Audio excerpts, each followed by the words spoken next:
Hi everyone, welcome to The Fix. This is your weekly live stream where we answer 5 of the most important AI questions we've heard from business owners this week. My name is Craig Pateman and it's very good to be with you today.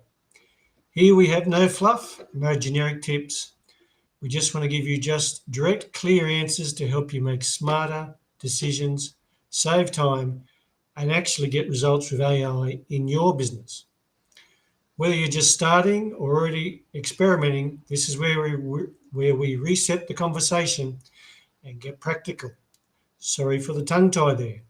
Because AI is either becoming a lever in your business or a distraction. If you don't get this right now, the gap between you and the businesses that do is only going to grow, and it's going to get ugly for you. Today, you'll walk away with clear answers to 5 common blockers. And one practical system we'll share with you where you can build this week to either 2 times your output or cut wasted time in half. Because we have used these processes within our own business, within our own businesses. And we use them across different industries. And what we share with you and what questions we answer is the issues that we have faced and the solutions we have found by experimenting and trialing with AI. So thank you for joining us for today's session of The Fix. Let's jump ahead and get into the 5 questions that we've heard most frequently this week and give you the answers as we see them. And the first one is, why does AI still feel like it's creating more work? We've all been there, haven't we? We all face that and think, oh, gee, AI is supposed to save me time, make it more productive, do more for us, and we still working hours, we're working and thinking, what's happening here? The most probable reason why you're having this is because you're using AI like a one-off assistant, not a workflow partner. It's writing a social media caption here, it might be doing an email list there, it might be doing content here, but nothing connects. So if you use it randomly, then nothing will compound. Instead, what you need to do is build a weekly loop. Have a prompt, use it, measure the response you get from whatever you're doing, whether it's a social media post, an engagement, whether it's an email, and open rates, and then improve upon that. So always have a consistent, constant loop. One workflow repeated. That's when things will start to click for you. The second question, and we get this all the time. I don't know what to automate first. What's the best starting point? Well, we'd probably say look at what is the most boring.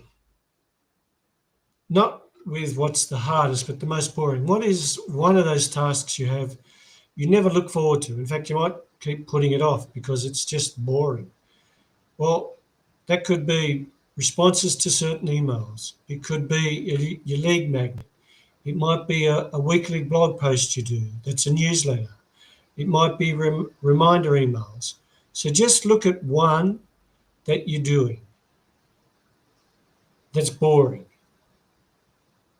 Automate that, and that will give you 2 things. It'll give you time back, and it'll give you mental relief, because it's not sitting there, as we all know, at the back of our head, oh, gee, I've got to do this week, or I've got to do this day. Once you shift that, free up your time and free up that mental load, then you'll have a much more beneficial and productive week. AI-generated content feels flat. Can I make it more specific to my voice? Yes, but you have to stop starting from scratch.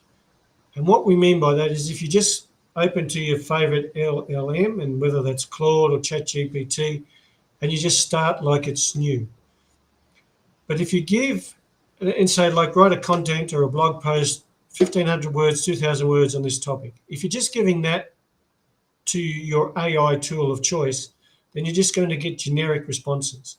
So what you need to work out is and structure a prompt that gives the AI tool an indication of what your tone is, what you want the content to cover, the important points, what the pain points are that you want to address for the audience, and you use that as a standard prompt as your standard prompt for generating content. And then you refine that, you tell it what sort of voice you want it to talk to, how you want it to be proactive in its language, and you get that sorted out how you need it to write, and then you'll get over the generic flat tone of your content, and you'll begin to structure it so it sounds like you or how you want your business to sound. So have a look at that. Have a look at what content you're using. See if you can be more specific with the content you're giving in terms of tone and what you want the content to cover, what pain points you want to address, and then you'll start to change the output that you get from your content. The next question is, how do I get consistent results instead of AI giving me a different output all the time? Similar to the last question we had, but you need to build systems, not sessions. So I'm sitting doing work on AI today, but you have a system where you have standardized prompts, which we've just discussed in relation to your content, and you save that either in a Google Sheet or as a GPT or something that's always there, and you have a predictable review process. So what you mean by that is, as we discussed in one of the earlier questions, you review the results and then you improve, and then you review the results and you improve. So you get the prompt, you get the insight, and you review. So you may have weekly templates, 3 content types, but you're using a prompt structure that enables you then to review and improve as you go forward. And that's how you get from moving from one-offs to having a repeatable improvement in the quality of the content or the output that you get from this system. And let's move forward to the final question today, question 5. I'm overwhelmed by all the AI tools. Which ones should I actually use? Well, you don't need 10 tools. Our view here is you probably only need 5 tools if you're going that way. You have one AI tool of choice, being your LLM, be that Claude, ChatGPT, Gemini, that you'll work with. And then you'll look at some other tools that will help you, whether it's Zapier, whether it's Make, whether you use one of the other tools there to distribute your emails. You'll look to have a dashboard where you can bring all the results together and analyze them with your AI tool. So you don't need 10 tools. You don't need all the shiny new tools that come available every week. And we know there's a lot out there and being produced every week and every day. But just pick what fits your workflow. Start small and work from there. And you'll find once you begin to train your AI tool of choice, be it ChatGPT or Claude, that you'll begin to improve the performance you get from that, because it's starting to recognize the patterns. What are important pattern recognition is what they're trained on, and it'll be able to test and see what's working with your audience, what content they like, what email topics they like, how they respond, and how you can improve. And you'll start to see an improvement as you move forward with that. And what's important is that you have depth, not variety. So you go deep with your tools in what they do. You go deep in what you analyze and your feedback.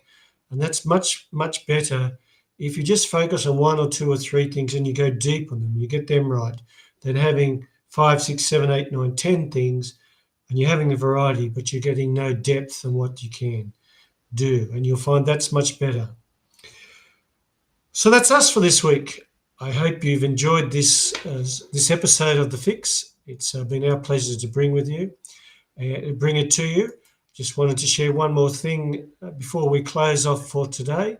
If this has helped you probably clear some of the fog, make things a little bit clearer for you, then there are a variety of things you can do if you want to work with us as we go forward. We do a variety of different workshops. We do one which is built around AI marketing implementation workshop, is where we'll work with you to build a full AI-driven marketing system in 4 hours for you and your business. If you prefer to do a lot of things yourself, we do have our monthly subscription to Small Biz Pulse, where every month we send you workflows, automations, AI insights to improve with your preview and your business. Or if you actually want to partake in one of our programs where we come into your business and spend time building an AI-driven focus engine for you that runs your business and helps you improve and drive your business further. And if you're ready to have a growth system driven by AI in your business, then check out the AI Focus Engine. It's a program that we run for our clients to take them from basic AI to getting up and running before their competitors or the market takes off from them. So have a look at those, and if they're of interest to you, drop us a message or DM us, and please give us some feedback on whether we're hitting the right chord with these questions, or if they've got questions you want us to answer in the upcoming episodes of The Fix. This is a new venture for us as we want to help more and more small businesses get on top of AI and get to implement it in their business to grow and develop. Because the real fix isn't using more AI, it's thinking and building smarter systems for your business. But thank you for your time this week. It's been very good to catch up with you. Hope to see you next week. Until then.